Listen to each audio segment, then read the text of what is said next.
Kągi, sulaukėm žiemos sniego, bet žinau, kad ateis pavasaris, o su pavasariu ateina lavina klausimų.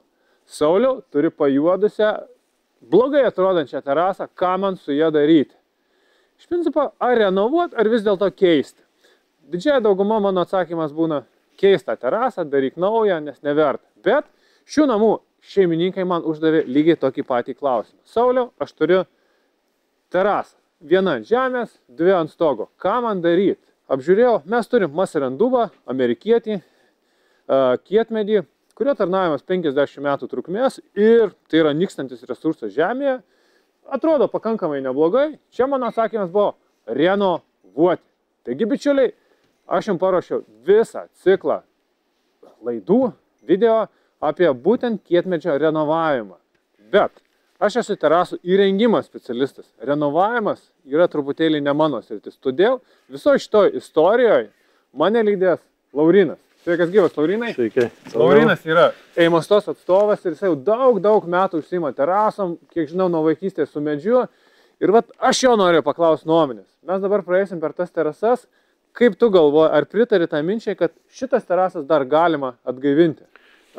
Pritariu šitai idėjai, dėl to, kad tai yra kietmedis, atrodantis šiuo metu nelabai kaip, bet po šito visų dažu, po šitais dažais, pilkumais slepiasi graži mediena. Kol kas nesimato supuvimo židinių, tai manau, kad ją galima ir reikia atgaivinti, o ne mest lauk. Tai iš principo, pirmas kriterijus, ar verta atgaivinti, žiūrėti, ar yra puvinių.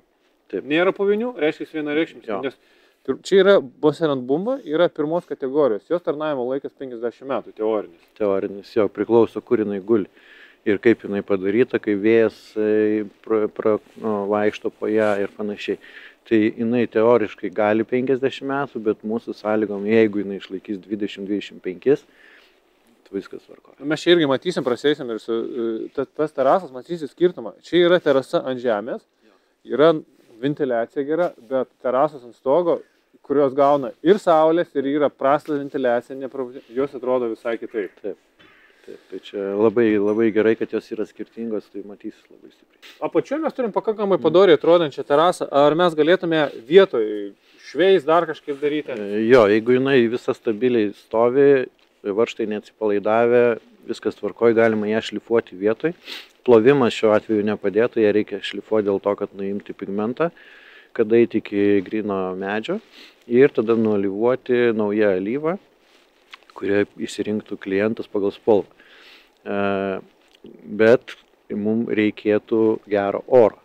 Dabar, kaip matom, yra žiema, sniegas ir panašiai, mes to daryti negalim vietoje, bet jeigu klientas nori, kad būtų kitam pavasarį viskas paruošta, mes turim ją išardyti, nuvežti į šiltas patalpas, jas nušlifuoti, nualyvuoti iš visų pusių ir grąžinti atgal, susukti vietą ir klientas jau galės naudotis pavasarį nuo pirmos saulės. Tai šitas yra mūsų scenarius, nes mes turim 3 terasas. Šitą, kuri atrodo padoriausia, jinai bus išrinkta dėl to, kad čia turės ateiti nauja terasa, nes visas keičiasi, visas gerbuvis. O tos, kur ant stogo, matysim, jos yra kur kas prastesnės būklės. Ir man reikės iš šitų lentų suvienodinti jas ir sudėti naujas terasas. Aha.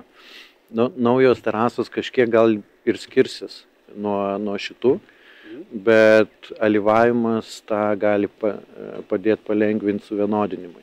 Nes jeigu pasirinksim panašią spalvą, mes galim naują ir seną terasą labai gražiai suvienodinti. Laurinai, su kai kurių alyvų gamintojai šnekėjo, sako, kietmedį tik tai bespalvė alyva. Kietmedžio tiekėjai irgi tik tai bespalvė alyva, nes uždėsi pigmentą, kaip ir šičia. Kitas etapas – šveitimas arba alyvavimas su tamsesnio tono pigmentu. Reiškia, tu turėsi užtonuoti. Tavo nuomonė. Su bespalvė alyva yra saugiausia, nes užtepiai bespalvę alyvą, saulė nudegina, užtepiai vėl bespalvę, viskas tvarkoja. Bet bespalvę alyvą nudegina per 2-3-4 mėnesius, tai reiškia, mes turim atnaujinti 2-3 kartus per sezoną. Mūsų Lietuvos sąlygos neleidžia mums to padaryti, nes mes turim gerą orą tik tai vasarą, pavasarį truputį, rudenį jau, rugsėjį jau nebegalim. Tai turim tik 3 mėnesius tam. Tai mums reiktų šiek tiek pigmentuoti tam, kad pigmentuota alyva netaip stipriai nudegina saulę ir išlaiko daug ilgiau.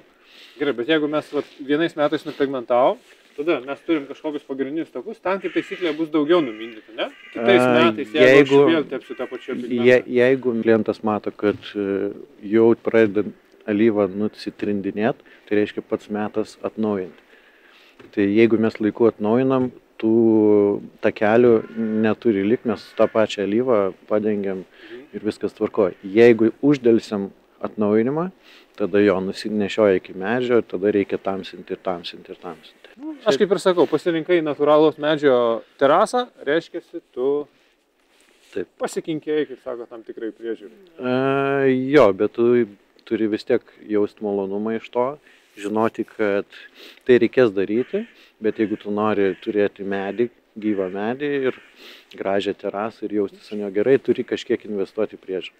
Mes einam tada apsižiūrėti viršutinės terasas. Kaip atrodo terasos, kurios Masaranduba, kuri tarnavo visai kitom sąlygom. Nu ką, vaizdas visai kitoks negu apačioj. Jo, čia visiškai kitoks. Visiškai kitoks. Aš gal dabar kaip pakomentuosiu tai, ką aš kaip suprantu, kaip meistras, kaip montuotojas. Dabar mes turime Masarandubą, tai iškart matau, kad buvo montavime padaryta klaida. Masaranduba yra tas kietmedis, kuris žiauriai plečiasi. Taip. Ir paskui, kai traukiasi. Tai iš principo palikti maži tarpai, lentos įsiplėtė dabar ir viskas sušokė. O to mes, kas įdomiausia, to mes net neturim, kur yra stogas. Čia lentos viskas tvarkoja. Tai blogi tarpai palikti tarp lentų.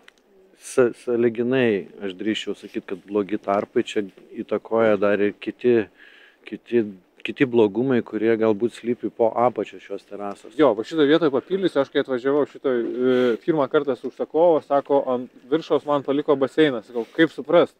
Jis man parodė video, atkelta lenta, o ten stojo vanduo. Iš principo buvo nepalikta pravalos liukas ir niekas nevalė tai, kas susineša po terasa. Užsikišo liukai ir ten stovėjo vanduo. Tai iš principo taip, tai tą ir matom. Pastojo vanduo, pastojo garavimas ir tas... Jis pastoviai plečiasi, lenta neturi kur eiti, jinai spaudžia vieną kitą ir tada kyla į viršų. Ir tada jokie varžtai neatlaikys, ką besuksi.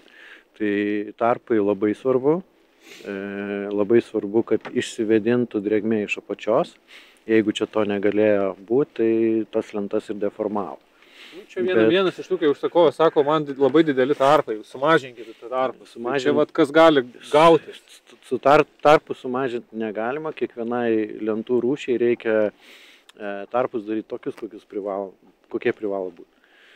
Žodžiu, šitą vietą sprendimą turi ekspertas pasakyti, koks turi būti plyšelis tarpas. Ir čia nusileisti klientui šitą vietą negalima. Aš čia kaip pirmą kartą papuoliau ant šitos terasos nepatikėjau, kad tokią pažaliavusią, tokią pajuodusią galima padaryti tokią lentą. Aišku, tai yra mechaninis šlifavimas, alyvavimas, bet iš principo kietmedį galima atgaivinti ir tai yra... Galima ne tik kietmedį atgaivinti, jeigu ta lenta yra nesupūvusi ir gyva. Tai šiuo atveju turim kietmedį, tai jis yra nesupuvęs, tai mums tiesiog reikia pašalinti tą užaugusį žalią sluoksnį, papilkavimą visą ir jeigu buvo anksčiau alyvos likučius. Čia iš principo mes matom tai, kas būna, kai apleidi. Apleidi, neprižiūri visą kitą. Neplauni jos ir panašiai. Nes ją reikia irgi plauti, nes kai užauga žalia masė ant lentos, tai yra ne to, kad jinai labai giliai į medį, bet jinai paviršių yra. Tai tada ir lentos slidžios, ir tada netolygumai yra ant lentos, kadangi kur stalas mažiau žalumos, kur saulė šviečia, tenai ją nudegina, kur nešviečia saulė, lyja lietus šlapia, jinai ten visai žalia. Tai mes tiesiog turim ją prižiūrėti nuolant. Iš principo kietvedis ta medžiaga, kur padarėm pjūvį, visiškai nauja graži mediena, nors paviršius mes turim truputėlį žalę. Ilgametis produktas. Laurinai, tai kągi, apsižiūrėjom ir viršutinės terasas, tai iš principo mūsų pirminis planas ardyti ir vežti, renovuoti. Jo. Nepasikeitė. Ne, šitas būtinai reikia, nes kaip matom, lentos gyvos, jas galima atnaujinti, kam pirkti naujas lentas ir dėti, jeigu galima iš to pačio padaryti geras. Tai labai svarbu, kai lentos kaina yra aukšta, O, pavyzdžiui, atnaujinimas sąlyginai brangus, bet jis nėra tiek brangus, kad galima būtų lentas mesti lauk. Pavyzdžiui, kaip mes turim pušinę lentą, jos ten kaina iki 25 eurų. Tokiu principu atrenovuoti, tai praktiškai kainuotų kaip naujos lentos kaina. Tai va, tų lentų neapsimoka tiesiog renovuoti, jas keiti, dedi naujas ir viskas. Kadangi šitos lentos yra brangios, o renovacijos kaina yra tokia pati kaip ar pušies ar maumedžio, tai jas verta išsaugoti. Aš kaip ir minėjau, kietmedis yra pakankamai nykstantis resursas ir čia lentos, ten 4,5-5 metrai ilgio, tai yra, šiai dienai gali ten, yra rūšių, kur tu gali didelius pinigus dėti ant stalo, jų nėra, nenupirksi tiesiog.